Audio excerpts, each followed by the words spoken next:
What's up, guys? This is Danny Carlson, your host for the Actualized Freedom Podcast. And today I have with me fellow Canadian Sohrab Izad from Steps to Success. He has a really interesting story. He has a very diverse business background before even getting into Amazon FBA, was already doing quite well with other businesses.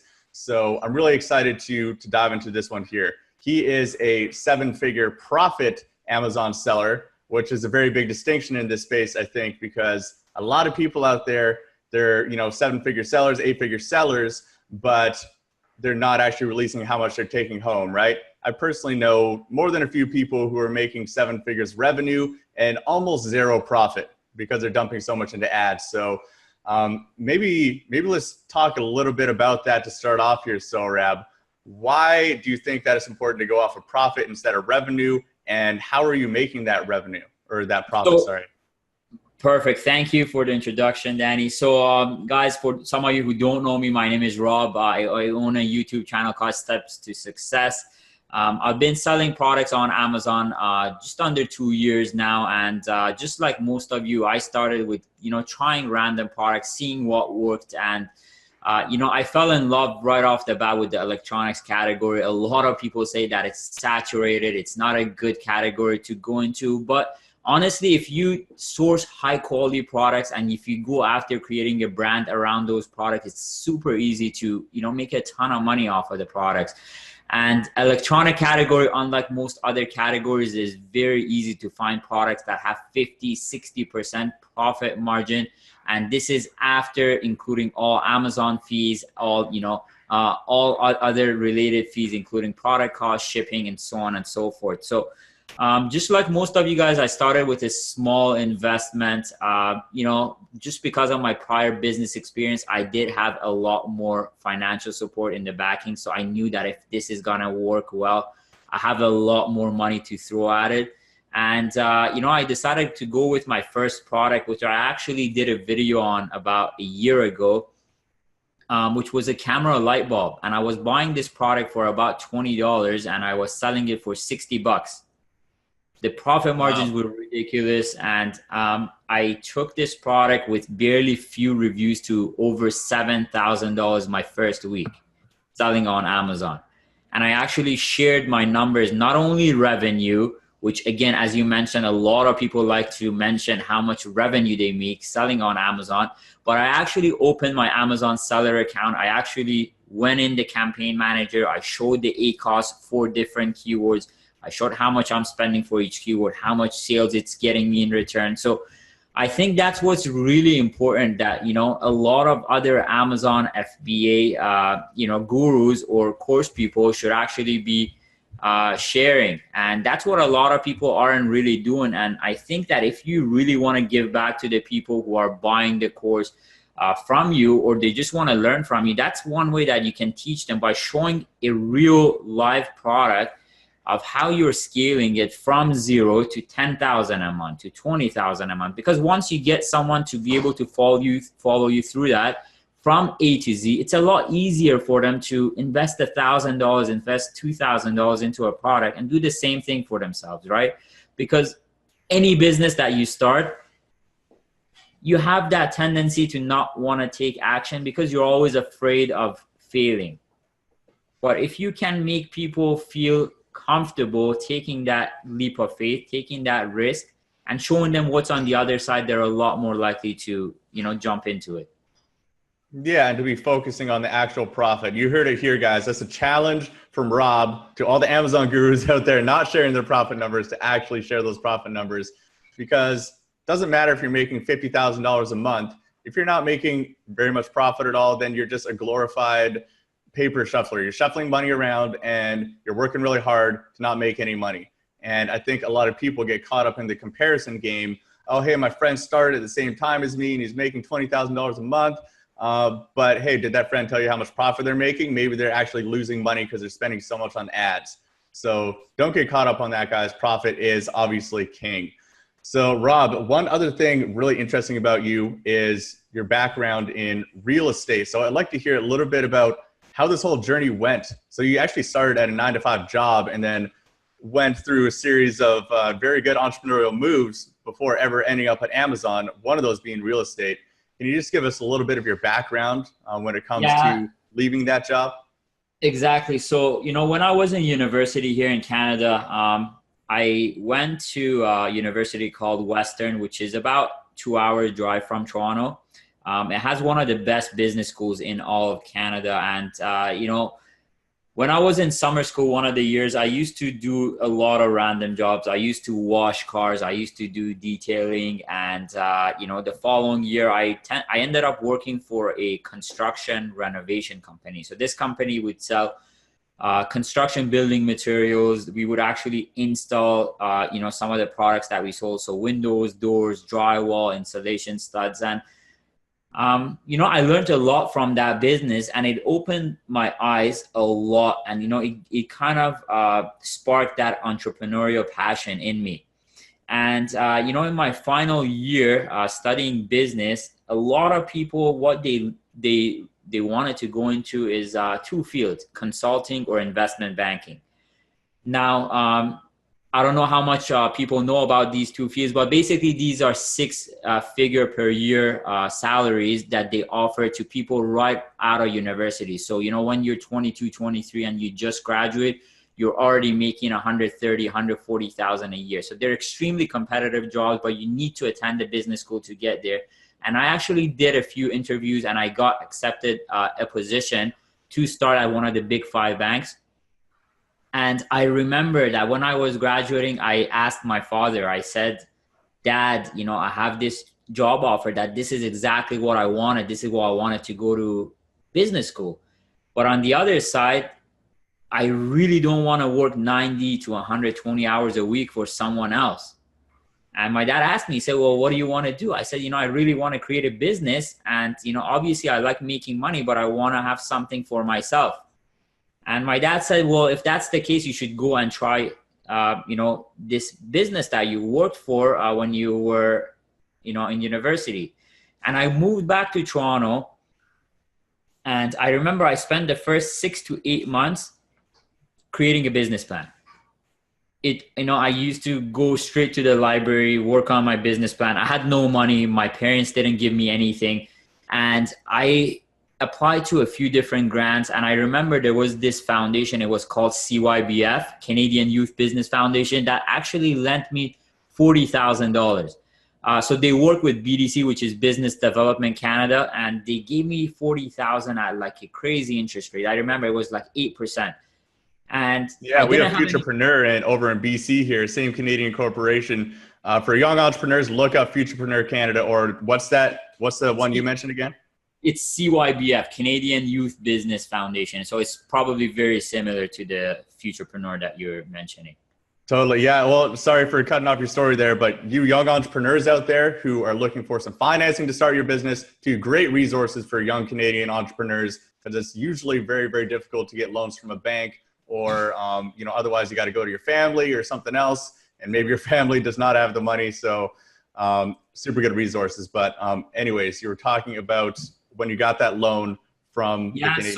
So as you mentioned, I didn't want to borrow any money from friends, families. I wanted to do this on my own without that handout. So I spent 6 to 8 months doing the business plan.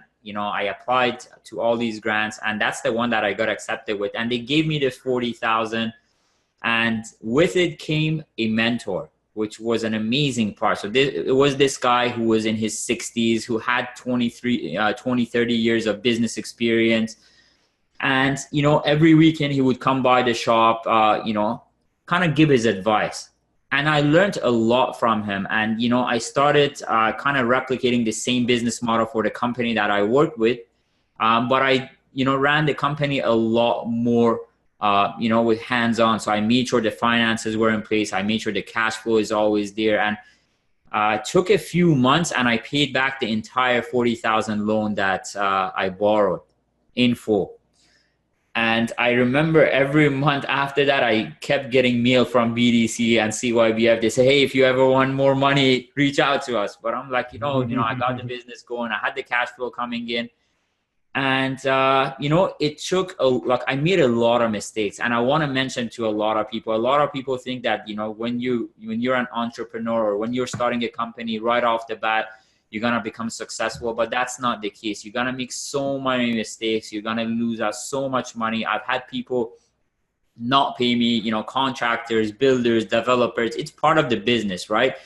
But at the same time, you always have to realize that, you know, you're running a business, you're trying to grow it. So you start to work closer with people that, you know, do work with you in terms of finances, in terms of getting you going, people that you build relationships with, right? And that's the key word, you know, as an entrepreneur. You want to work with people that you can trust, that know that, you know, they're in it for themselves with their company for the long term, and they're not there to screw you or screw other people, you know, with whatever it is that they're doing. And I started to build that network of contractors, builders, developers, and, you know, my revenue grew from 20,000 a month to 40,000 a month to 100,000 a month. And I surpassed 200,000 a month within a year and a half of owning just that one branch. Second, what do you think was the big secret to that success? Because so many renovation companies out there don't get anywhere near to that revenue in 10 years, right? So exactly. what were your key drivers? So, you know, it's actually a really funny story. So I started with, you know, doing a lot of things that I shouldn't have been doing. So I was selling kitchen. I was doing granite, so for countertops, vanities. I was doing drywall, insulation, steel studs. And I quickly started to realize that some of the people that are coming back are just focusing on a certain set of products. So I saw that, for example, when I have to spend 4 or 5 hours with a customer to sell them a $20,000 kitchen. But with 10 minutes, I can sell someone an entire house of drywall, insulation, and studs just from a phone call. So, you know, and plus on the other side, I saw even when you do measurements for kitchen, you have to actually go there, measure it. There is a lot of things that you have to make sure that you're dead on. And it was taking up so much of our time that, you know, we decided that it's not worth to do a lot of those things. It's much better to focus on a niche and create a customer base just around those set of products. And that's where we started to focus on more of the building material side, so the finishing products, and not so much the rest of the stuff. And that's where our business really started to grow. Now, another thing is, at the same time, we started at an amazing time. So for example, I was buying drywall from the US market for about $4 a sheet. This is for a typical 4x8 half-inch board, which is what you see, you know, you put on your wall, on your ceiling. And I was buying it for $4, and Home Depot's, Rona's, which are the big box stores, you know, I guess, do they have the same stores in the US market, or some of them, I guess, are different, right? I think Home Depot's out there. They have a whole bunch of different ones too. I can't remember which ones. So anyways, I was buying sheets for $4 a sheet, and Home Depot was selling it for $13, $14 a sheet. So I was selling these exact same product, if not better, for $12. So I would undercut Home Depot, and I would put ads on Kijiji. And I remember I would put $20 a week in terms of ads, and it would make me $20,000 in revenue. And my profit margin was so big. And like my only overhead cost was having a warehouse, having 2 guys, and a pickup truck and a trailer. So I would load these drywall onto the flatbed, send the 2 guys to go offload it and come back. And it was the best business model, because it was like, it's not something that you're stocking too much inventory that you can't get rid of. It was what we call just in time. So the product comes in from the manufacturer, you offload it into your warehouse, you take delivery from your customer, whether if it's through credit card, coming in, giving you cash, you put on the product onto the truck, deliver, and it's done. You never hear from that customer or anything. You know, it's the best part is, it's always like, you know, the money is revolving, right? So you're putting 2,000, it's going 4,000, 8,000, 10,000, 20,000. And it was always growing. And it was so good that we started to expand from just doing drywall to doing finishing materials. So tape, mud, corner beads, and all that stuff. And slowly but surely, we started getting contacted by really big sales reps in Ontario. And they came to us, they gave us a better program. We started joining a few buying groups, and ultimately we joined the biggest buying group in Canada. Now, for people who don't know what a buying group is basically it's a company And what they do is they have members such as us that each give them a certain amount of volume per year. So let's say that one of my stores does $2 million for them, right? So they have 10 other people like us that each do 2 million, 10 million, 20 million. And in general, they have a whole bunch of members that is 100 million in sales. Now they can take that 100 million and go directly to the manufacturer and be like, hey, do you want to work with us? We have $100 million of business for you, right? So they went and they negotiated on our behalf, and we got a lot lower pricing. So now with those lower pricing, we got advantage because now we could bid on some of these bigger projects. And bigger projects, I mean like bidding on condominiums, apartment buildings, high rises. So these are like, 30 floor buildings that all of a sudden you're going into a completely different ball game. So you're starting bidding on projects that's $1 million just from one condo, $2 million from one condo. And within the second year, I opened a second branch about an hour away from Toronto. And the third year, we opened up our third branch in the same city that I used to work with. Now, at the time that we went back to that same city, the company that I worked with was going out of business. So it was a perfect timing. We went in there, we started creating that same business model, and it started to take off. We had built that network of contractors, builders. We were serving a small area within a 2-hour radius, within a few different branches, and everything was growing. And then at a certain point, you started investing in your own real estate, and then eventually into Amazon FBA products, right? I find it very interesting how these are all very similar business models. It seems like a lot of this experience when it comes to cash flow and purchasing inventory and assets to make money is kind of the same across all three of those things. So how did the real estate investment begin from this? That's an amazing question. So what ended up happening after I opened the third branch, something that we started realizing that we kept getting questions and people asking us about is, you're selling the product and these are homeowners. Well, do you have someone who can actually install the material for us? And I asked myself, I said, I'm dealing with all these contractors and builders. Why don't I use a few of them that I've built, a close connection with, that I know they do this for a living, that they're professional, that they do good work, to actually start giving some of these customers a full quote from my company, right? Because a lot of contractors, a lot of builders, they don't really have an office. And a lot of homeowners really like the fact that they're coming to a real store that exists, that's not gonna go anywhere, and it's not like someone showing up in the back of a pickup truck, saying, hey, I'm here to do your basement. Then off to Mexico the next week with all their money. Exactly. And it actually happens. I've had so many customers come to us upset because they gave a $2,000 deposit to someone who was supposed to start the next week, and they just took off with their money. And, just having that physical store gave us another advantage. And I figured, since we're selling the building materials, why don't we start installing it ourselves? Which, and again, we started slowly, started doing basements for people, turned into doing actual fully custom homes. We ended up doing commercial units. We were doing residential and commercial. And again, the other side of the business that I never even thought would happen from, day one of just thinking of me wanting to sell building materials, a whole other side of the business opened up, which was the contracting side. Now, at the time that we were doing both installs and providing material, the real estate market in Toronto was booming. And we figured that, hey, we're making so much money. Why don't we start buying a few properties of our own and getting a permit, tearing the house down, getting a building permit, building a custom house on top, and reselling it. And again, we had all the contractors from the foundation to getting the skeleton, the framing up, to doing all the finishing, drywall touches, kitchen cabinets, everything we had access to, right? And I remember the first house that we bought in Toronto for $700,000. It took us 8 months from start to finish that house. It was a 4,400 square foot custom house that we did.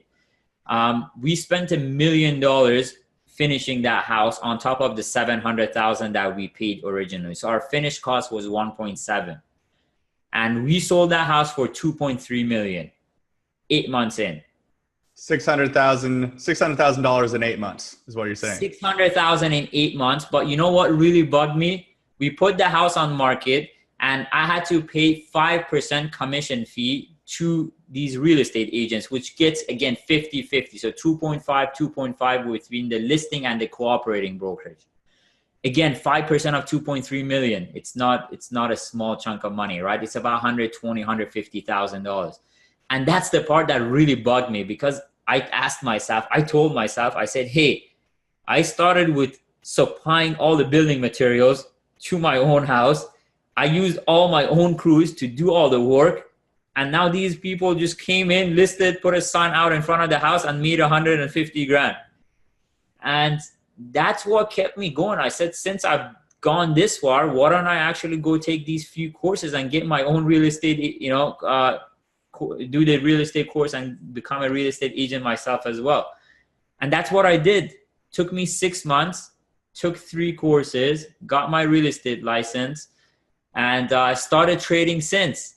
And it actually helped me even more than I was thinking, because now I started to see a trend in what's going up, where, who people are interested in, which areas are undercapitalized, which areas do they have the highest growth. And we started to invest a lot in the areas that were going up. And I remember at the peak of it, home prices that, in this area that we invested in was going up $2,000 to $3,000 per day, which was crazy. And you're from Vancouver, so I'm sure you've seen the same thing happen, right? A lot of these foreign buyers coming in, driving up the prices, and the locals are just looking at, each other's homes that they bought for 400, 500, 600,000 being worth 2 million. And everyone's just looking around. You can't afford anything anymore.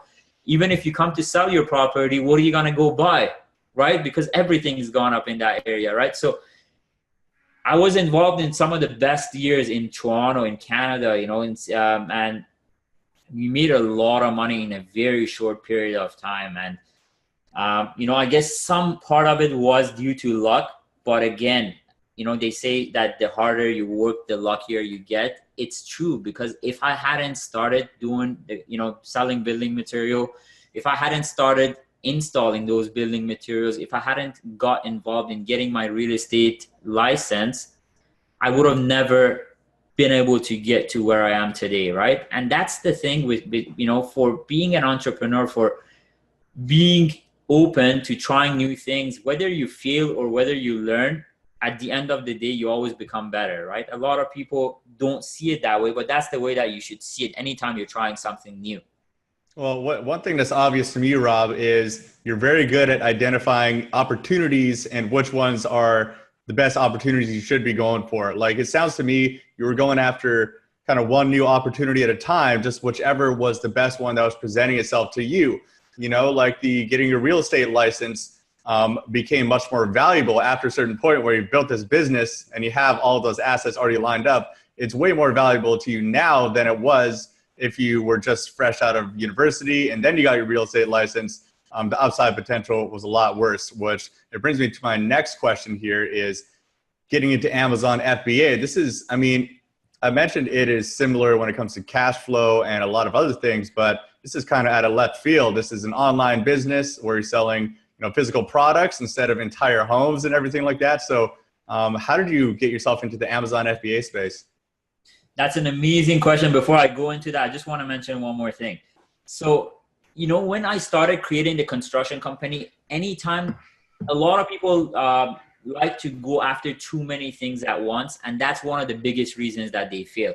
They don't, you're supposed to, just like building a house, you need to start with the foundation for the support of the house before you start doing the framing and putting the actual skeleton of the house up. You need to make sure that you have built that support system to be able to grow a business. And it's not like you can go from zero to making $200,000 a month in 3 months. It doesn't work that way. You need to make mistakes, build that, build that report up. And it takes time to do that. And that's why a lot of times you see right now, people trying to sell your course on Shopify dropshipping, Amazon FBA, Facebook advertising, so on and so forth. And these people didn't even exist 6 months ago, a year ago. They don't even do it themselves, but they're just trying to push this off to you. And a lot of people are seeing the money, as you mentioned, in terms of revenue, and they're falling into that trap. But it takes time to build that. And that's, how I got into it myself. One day I was at the office and I was surfing the internet. I was watching a YouTube video. I forget what it was about, but I landed on one of these Amazon FBA course ads that, what if instead of you paying Amazon, Amazon paid you? And, I just started researching more about it. And the business model really stood out to me. The reason is, when you own a retail store, you have a fixed overhead every single day, every single month that you cannot control. So you have the rents that you have to pay every single month. You have the utility bills. You have to have employees who come in every single day to deliver your material. You need equipment. So you need forklifts to bring material in. You need trucks, heavy trucks, flatbeds, pickup trucks, all that stuff, right? So you have a lot of overhead. Amazon FBA, which is fulfillment by Amazon, takes a lot of that risk away for a lot of, entrepreneurs, which actually is a huge, huge burden. If you haven't gone through it, there is so many things that can go wrong. There's so many things that can break down, trucks, equipment, and it's there is a lot that goes into it. With Amazon, you're not really having to worry about your product getting to your customer. And that really stood out to me because, again, with building materials, when it's snowing, when it's raining, some things get damaged. With Amazon, all of that is taken care of for you, right? But what you're actually really focusing on now is putting more of your effort on the product research side. And this is the number one most important thing that, again, I think a lot of people tend to overlook. The reason is people, again, see the money and they sign up for Jungle Scout, Viral Launch, whatever product research they're using, and they see these amazing revenues with low reviews, but they're not doing the proper research for doing that. And I knew right off the bat that, I always like to educate myself so much that I'm prepared for the worst case scenario. And the worst case scenario, I always make it a lot worse than what it is. Because if I can prepare myself for that, anything that happens over that, I feel like I've accomplished something. And that's what I did with my first product. I researched it so much. I made sure that the sellers, my competitors, were making money. I made sure that I'm selling a good quality product. And I put in a ton of time into it, but my first product ended up taking off. But I put a lot of time into it. Yeah, and I just want to touch on something you said about preparing for the worst case scenario.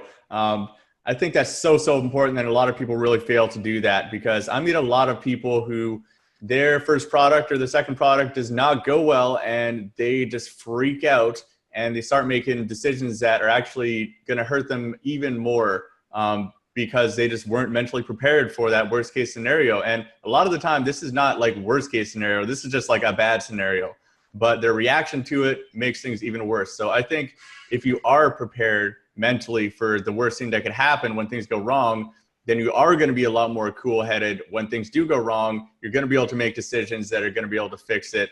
And like that is so important. People underestimate the emotional stability needed to make some business decisions.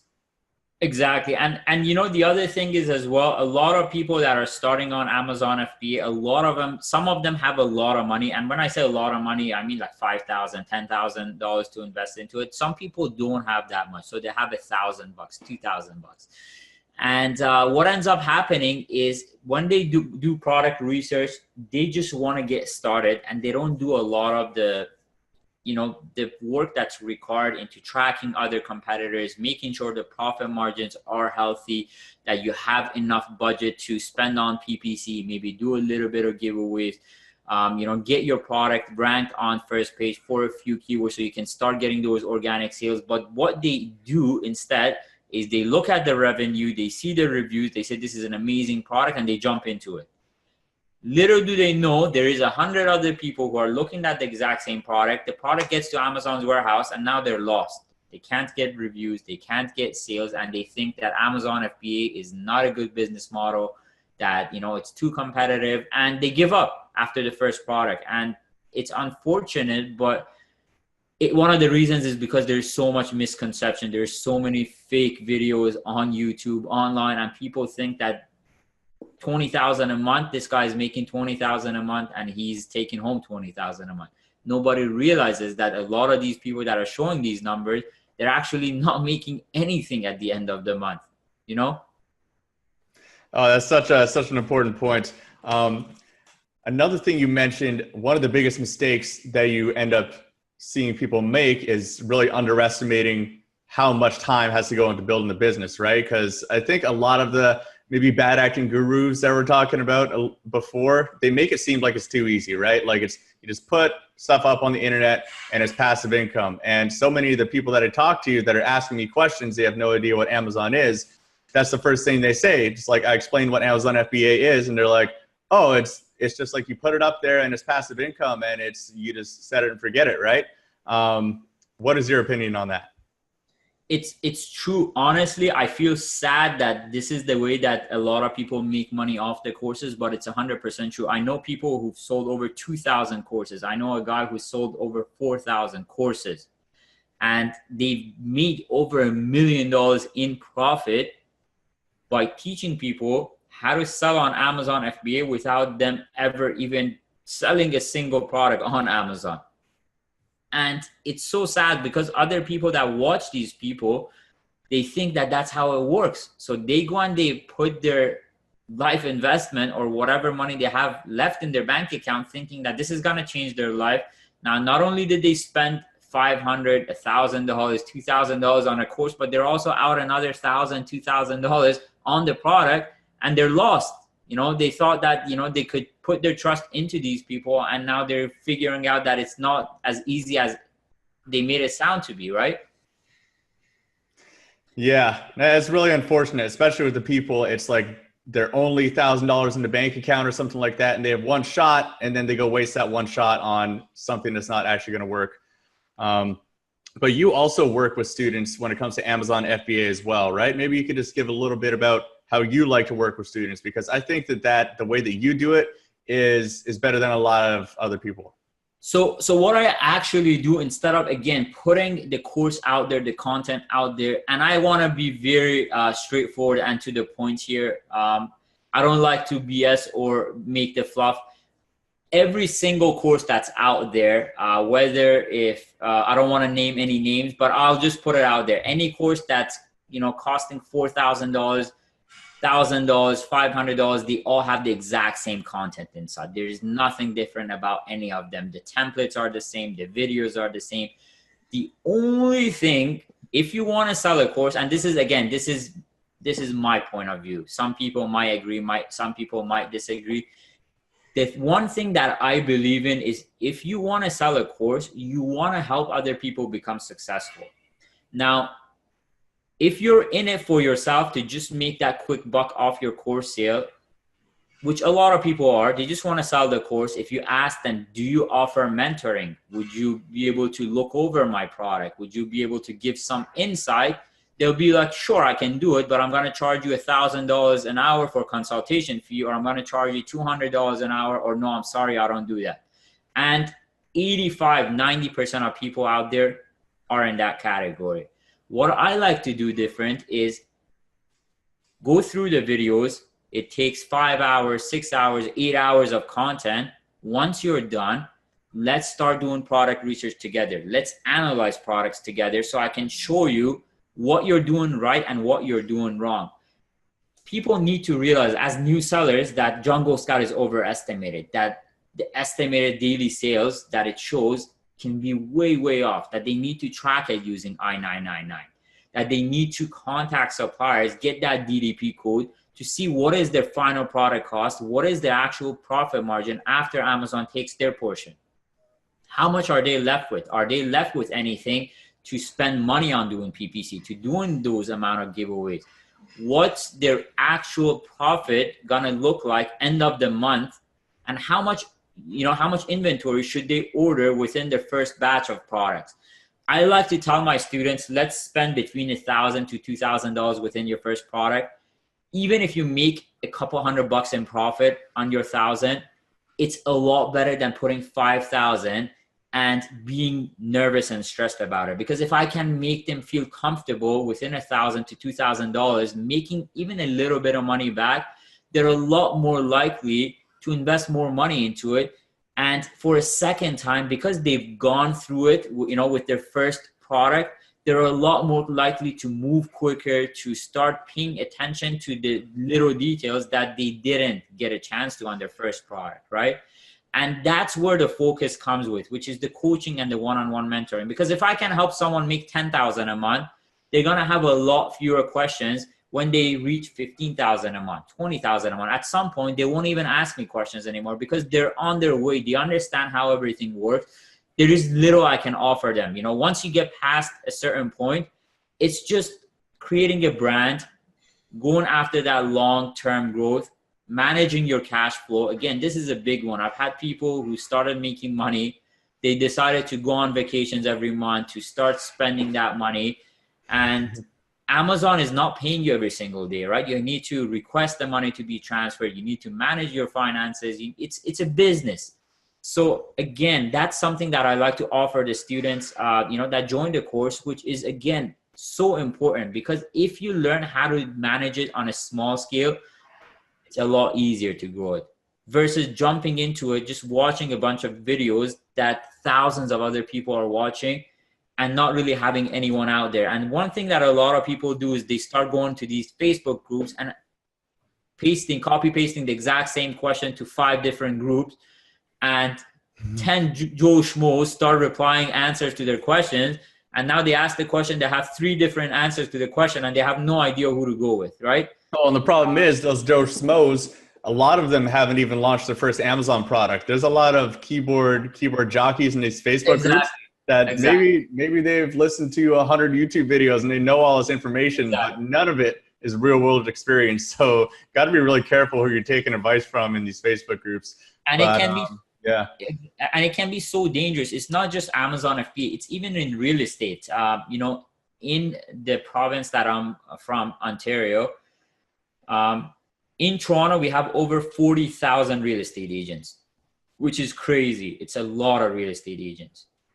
Imagine that you call your family member, your nephew, your cousin, to try to sell your property, and your cousin hasn't even sold 2 properties in his whole lifetime, right? That experience, when you hire the top agent, that instead of paying your cousin 1% commission fee, you pay that 2.5% commission fee to that agent. The experience that the actual professional brings to you in terms of how to staging your home, how to, making your home smell good, what kind of things to look out for, how to declutter your house. They have an email list that they can reach to potential, customers. There is a lot that goes into it. And that's what you get when, you go with people that actually have a proven track of record with whatever it is that they do. Again, this applies to every single industry. It's not just Amazon FBA, it's not just real estate, it's everything, right? And that's where you start to make the real money, because you've built a skill set that other people can't copy overnight. It takes many, many months, years, and a lot of failures and hardships to go through. I remember when I started my construction company and we were growing at a fast pace, I wanted to grow a lot quicker. And in Canada, if your business is under 2 years old, no bank will lend you any money. It's very hard for you to go get a line of credit. The second your business passes that 2-year mark, the banks start offering more money to you to start playing around with it to grow your company, because they like to see that proven track of record, right? It works in every single business. It's the same thing with banks. It's the same thing with Amazon FBA, same thing with real estate, same thing with almost every single business out there. Yeah, and I think it's a really important point you're making about limiting your risk too. Starting with $1,000 instead of throwing down $5,000 or $10,000. You wouldn't go look up some poker tips on how to play poker on the internet and then go walk into a casino and just like take out $5,000 and go play, right? Maybe after you have a lot of experience and you've won and lost a whole bunch, maybe then that's great. You can make a bunch of money off that $5,000. But making all your mistakes, because you're going to be making mistakes starting any kind of business for the first time, make those mistakes on a $1,000 product, not on your entire savings so that you can't play again. You always want to be able to play again because you're going to make those mistakes, right, Saurabh? Exactly. It's the same in real estate. Imagine that I give you $1 million today, right? And you have an option of going and putting that $1 million and buying a house to rent it out, or having $1 million and you go and you buy a commercial unit or a commercial plaza with 3 units that now you have 3 tenants paying your rent. You're not going to go and put it into that one house and, securing your whole investment, your whole money into one house, because what happens if your tenant leaves? You always want to have a little bit of money in every single thing. So if one thing goes sideways or if one thing doesn't work out, you have other, avenues that support you, right? And that's the same thing with Amazon. You want to start small with one product. You got to go on good. Now you can go for a second, a third product. You don't want to automatically go put, okay, I have $5,000. Let me invest it all into the exact same product. And you end up finding later that it's not making sales, that it's not selling. Super, super important. Well, Rob, this has been super, super valuable. So many interesting points that you touched on here. And I really love how you were transferring all of this real estate and this construction business experience over to the Amazon FBA space. I think it's serving you quite well. 7 figures of profit is nothing to scoff at when it comes to that.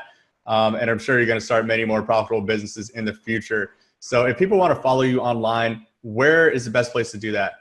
So my YouTube channel is called Steps to Success, FBA. You can search for that. My Instagram account is my name. So it's Sohrab, SOHRAB IZAD.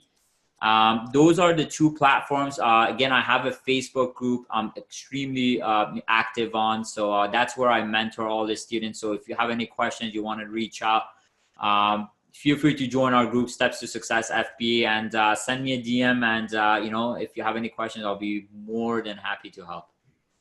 Yeah, guys. And Rob is he's one of the guys out there who is very transparent. He's very legitimate. He's not going to be pushing a whole bunch of BS numbers and stuff down your throat. He's actually there to help you out. And unlike a lot of the people out there, a lot more one-on-one help, which I think is really important if you're starting an FBA business. So definitely recommend following him there. I'm going to put the links to those resources mentioned in the show notes on actualizefreedom.com, so you can find those there. And thanks for joining us, Rob. Thank you so much, Danny. Again, guys, thanks so much for joining on this video. Appreciate every single one of you checking us out. Danny, appreciate your time. Have fun today.